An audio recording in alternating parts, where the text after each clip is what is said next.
So, yeah, this has definitely been a long time coming, but in case you don't remember or have recently subscribed, which apparently isn't very many based on my analytics, I'm recapping Xenogears, so people who didn't play it or don't have the resources or don't want to emulate or whatever can at least get the story and understand what I'm talking about when I make videos about it.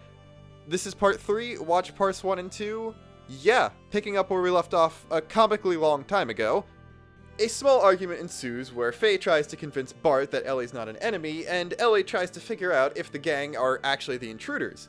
She takes them into her room, allowing the people chasing them to pass, and when Bart asks Faye how he knows a Gebler officer, she explains that she was part of the attack on Lahan. Faye accepts that, saying that he already knew, and much to Bart's dismay, Elly does agree to help them out, taking them to a gear hangar and giving them a launch code to escape. Faye is strangely insistent on Elly actually escaping with them and joining the group, but she declines, saying that when next they meet they will be enemies. Faye, Bart, and Margie commandeer a gear and escape, and a little bit after, Ramses receives a message from Huga causing him to stop an advance that he was planning on sending out to chase after them. We then cut to the party, safe and sound, back on the Yggdrasil, with Margie meeting and talking to Sigurd. She explains that the reason she infiltrated Aveh alone was because she heard rumors that mothers of Nisan, who were taken there, were still alive, though when she arrived, it turned out that they had all been killed, including her mother and grandmother. Bart tells her to ask him for help if she ever needs it again, and she agrees, though she seems to be under a lot of stress, as pointed out by Sigurd. Strangely, upon re-entering the ship, Faye and Bart are blocked from getting to the Yggdrasil's bridge by Margie's stuffed animal, which somehow is blocking them from getting in the door and is also making sounds, so they head off to Margie's room to try and ask her to take it away. She gets all indignant about it, saying that the thing has an actual name, which prompts the player to enter it. The default name and the one I'll be using for these videos is Choo Choo, and then it actually comes walking right into the room because Choo Choo is actually a living being who attached herself to Margie and now claims that she's in love with Faye. Choo Choo is kind of terrible and does almost nothing to the plot, so I'm skipping the rest of the scene.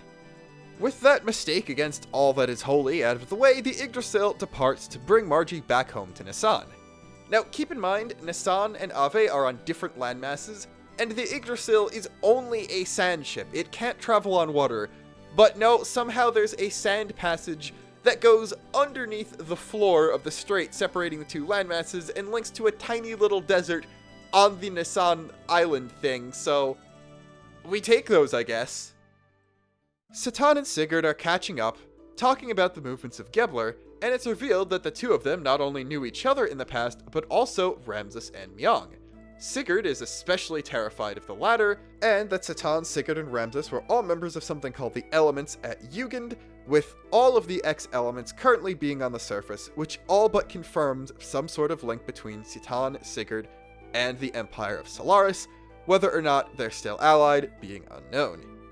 Upon docking at the Nisan sandship port, it's also revealed to Bart that the anti-Shakan faction is gathering to some degree in Nisan, though people around there are also getting extremely anxious about violence and war, and some are fleeing to the mountains up north, though the return of Margie the Great Mother is heralded and regarded as a very good thing. Mesan tears up at the idea of Margie returning home, and the party escorts her back to the seat of the Nisan Orthodoxy where she lives. She's welcomed back by the other sisters of her faith and gives the party a tour of the cathedral, with Satan and Bart both remarking on how strong she is, and Bart specifically saying that he could learn a lot from her. Margie's favorite place is the view of the statue of two angels, one man and one woman, each with only one wing, who are only capable of flying when working together. This is a big symbolism and will show up exactly much later in the game, so remember that. She also shows off a painting of Mother Sophia, the founder of Nisan, which is startling to the party for several reasons. The first is that she looks astonishingly similar to Elly with only a hair color difference, and the second is that the brushwork on the painting itself is very similar to a more refined version of Faye's own brush style. Satan also points out that her expression seems to be a bit anxious or nervous about something, and that the painter stopped painting the portrait when it was almost finished, leaving only one corner unpainted. Also, by the way, you can actually buy a replica of this portrait from Square for like $400 US. It's kind of cool, but I don't think I'm going to be getting that anytime soon. Anyway, as the party returns to the lodgings provided to them by the people of Nisan, they decide to work on a game plan for their next move.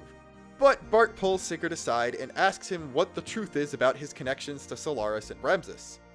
This prompts Sigurd and Citan to finally spill the whole truth. They are, in fact, from Solaris, or used to live there at some point. Solarians refer to foreigners as lambs and use them basically as slaves.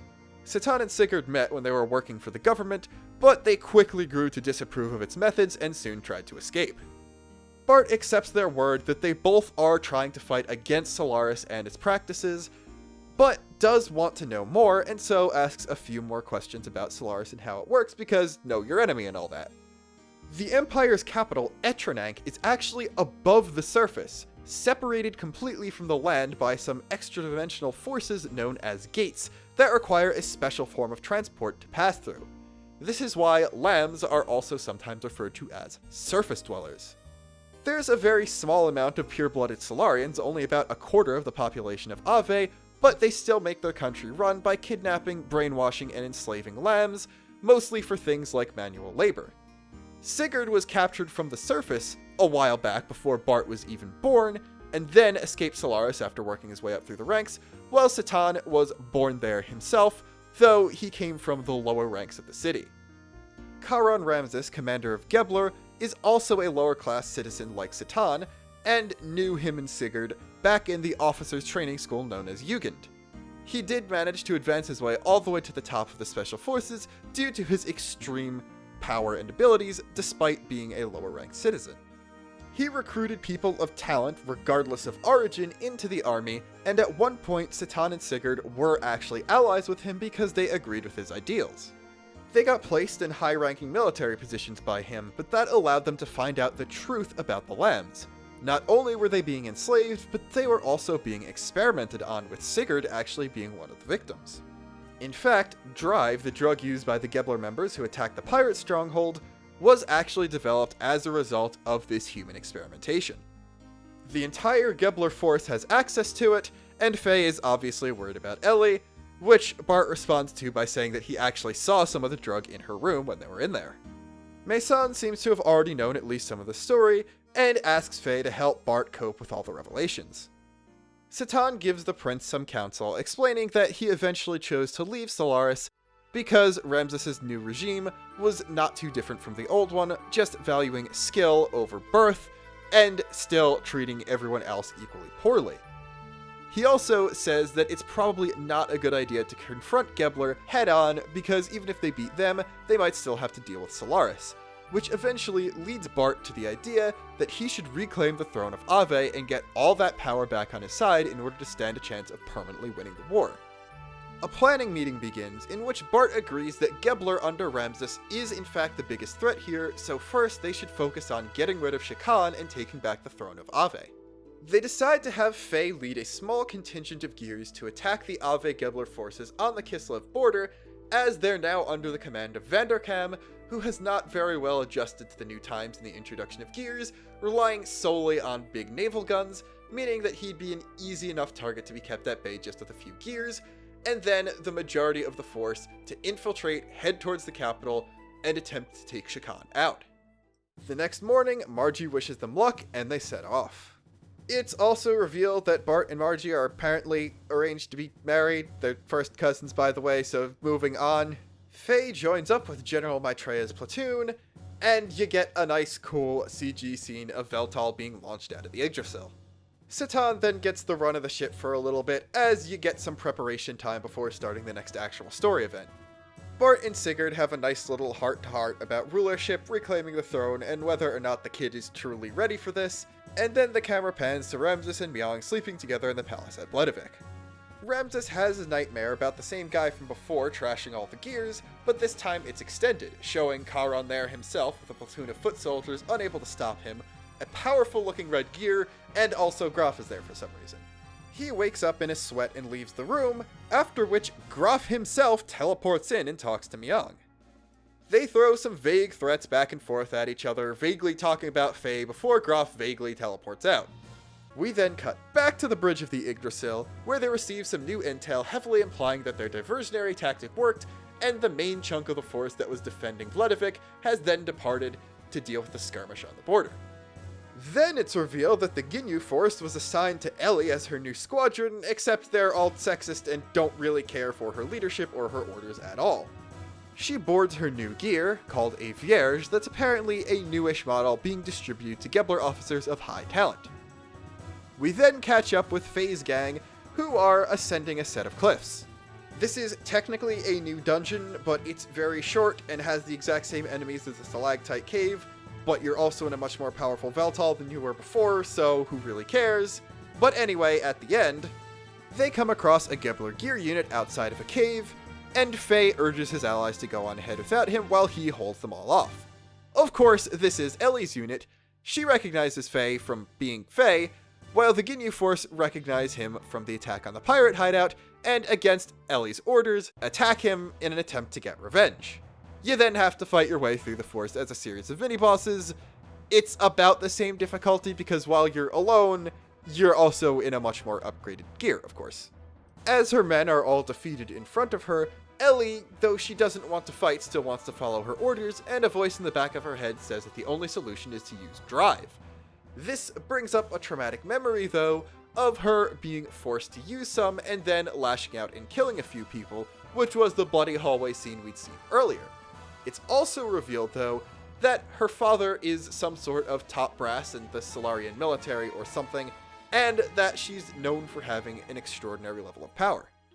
Finally, as Vance is about to give himself permanent mental damage from taking too much drive, she decides to step in and challenges Faye herself.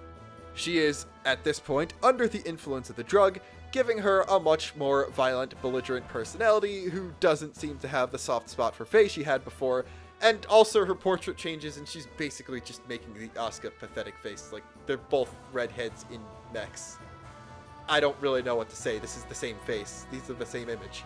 She shows off an attack called Aerods, shooting ether out of a bunch of drones that come out of her gear, which amazes her unit, saying that she must be one of the most powerful ether users in all Solaris, calling her Element Class, and that while Drive might draw out someone's potential, it doesn't give them new powers they didn't already have, so Elly must be among the upper echelons of ether users in the entire Empire. Also, she goes on some sort of racial superiority rant saying that it's her people's right to rule the world and subjugate everyone else, so there's that too. Faye, of course, says that this isn't the real her, and tries to appeal to her to get her to stop, saying she did the same kind of thing for him when he was sad about Lahan. He finally gets her to snap out of it by just beating her in a fight and holding her gear down, and after that, the two get out of their mechs and chat. Faye asking why she had to do this, and she's like, I'm an officer, these were my orders, I said we'd be enemies, and then I fought you, why are you surprised about any of this? But then when he asks her about the drive, she says she didn't want to because it changes her, makes her feel like someone else is taking control, but she felt that she had to protect her allies. They then agree that they're not too different from each other, because of course they're dealing with very similar problems, but Faye is unable to convince Elly to leave the army, though when he leaves he urges her to do so one more time before heading off to catch up with his allies. Then we cut to Maison having a feeling that something's going to go wrong with the young master, and then we cut over to the young master, Sigurd, and Satan about to infiltrate the palace. When they finally storm it, though, by the same route Bart took before, it turns out that not only is Shakan prepared and waiting for them, but Myong is there too. There's a bit of verbal sparring going on between her and the two X-elements on the other side, and she also drops some choice words about how Shakan's an idiot, and Aveh is basically a puppet state of Solaris at this point, before leaving them for him to deal with. Everyone's about to be executed when Maison swoops in on some sort of machine, just barely rescuing everyone and getting them back to the Yggdrasil.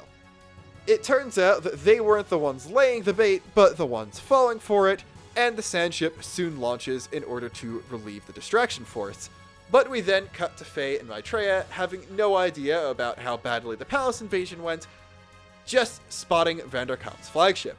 Faye just kind of charges the enemy, much to the dismay of everyone else who compares him to Bart levels of headstrongness, And then we also see a bit of Vanderkamp's bridge, where he's urging everyone to, instead of doing the smart thing, like actually attacking them, try to get people in the range of his ship's main gun, because that's his pride and joy, and he wants to use it, goddammit, even if it's not going to actually help.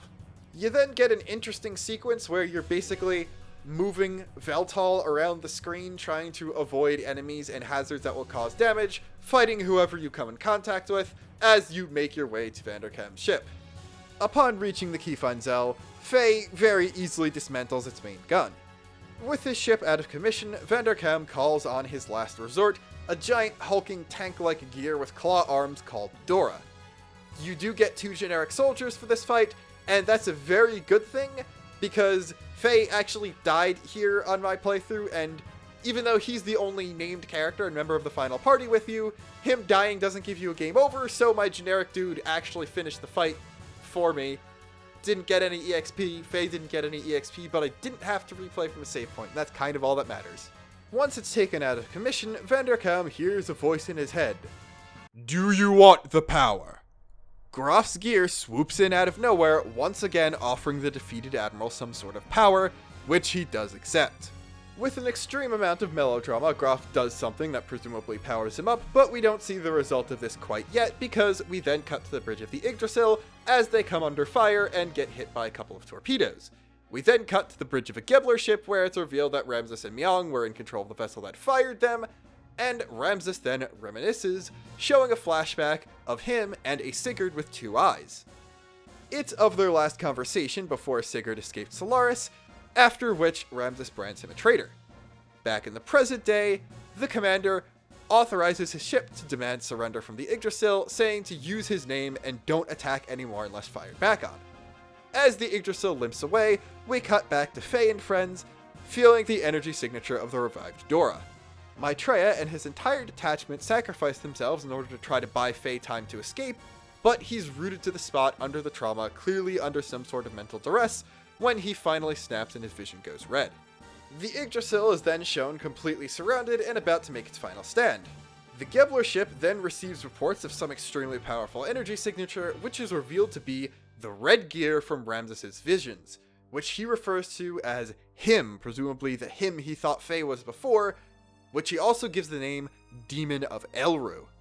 This new red gear approaches the Yggdrasil and asks Bart if he is strong. The red gear is about to nothing personnel Brigadier when Ramses and Myong show up on the battlefield and give him a little bit of a distraction. JK though, because the distraction doesn't actually last very long, Ramses gets one-shotted and carried away by Myong, much to his objections, and Bart is swiftly also one-shotted in a hopeless boss fight that yes, you do have to actually control. The crew of the Yggdrasil all decide to sacrifice it all for their king, and go for the Hail Mary play of ramming the entire ship into the enemy gear. Even this is not enough though, because it just rises up again, somehow levitating the entire ship with just one hand, and crushing it without seeming to exert any pressure. The pilot then speaks. That was pretty interesting. But dropping a warship on me is cheating. Take it back! And with just one motion, he throws the ship at the young prince, landing squarely on top of him. It seems that everyone in the Yggdrasil is about to be killed, but Mason and Sigurd agree to launch Satan out of an escape pod in order to not get him any more involved with the conflict than he already was, and he accepts, escaping barely, landing somewhere near the border. He spots the wreckage of the Dora, being surprised that it was stationed here, but also noting that it's very similar to everything else that he destroyed. We are then introduced to Kaiser Sigmund of Kislev, playing on an organ in his chambers as he receives a message.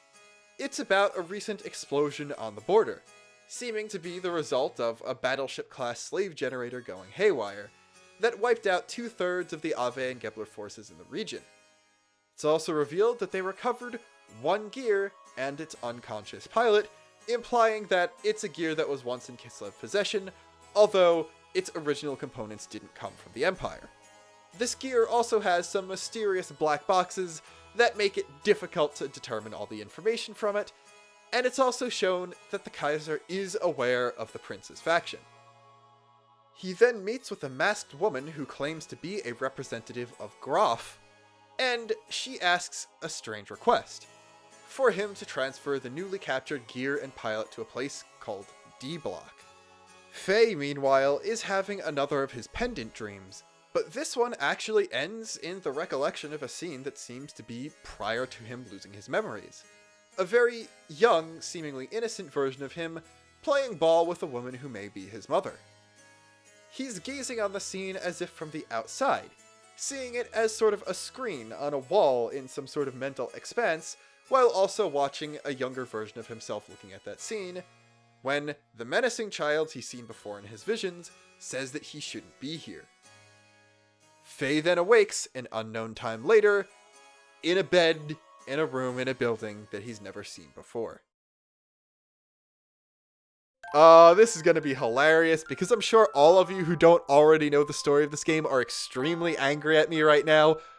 Technically, I could have made this cliffhanger even worse by stopping just as the ship smacks onto Bart, or just as Satan is launched out, but I thought that was a bit weird, because then it would be ending with Satan launching, and then opening with Satan being perfectly okay, seeing a weird thing. I could also end right before cutting to the Kaiser, but I thought that was kind of weird, and I wanted to add a bit more intrigue. But yeah, you don't have to worry too much about this cliffhanger, because these are going to be coming out a lot more frequently now. Just in case you wanted to know how far through the game we are, I have 26 video files, basically 26 play sessions that I recorded my playthrough. We are maybe half an hour through 7. So, believe it or not, we're almost a third of the way done with the game already. And believe it or not, the pacing is actually going to increase a little bit, but the next part's going to be pretty slow. So yeah, until next time, this is Luxin, signing off. Try not to hate me too much. Don't unsubscribe because you want to see the next part, right?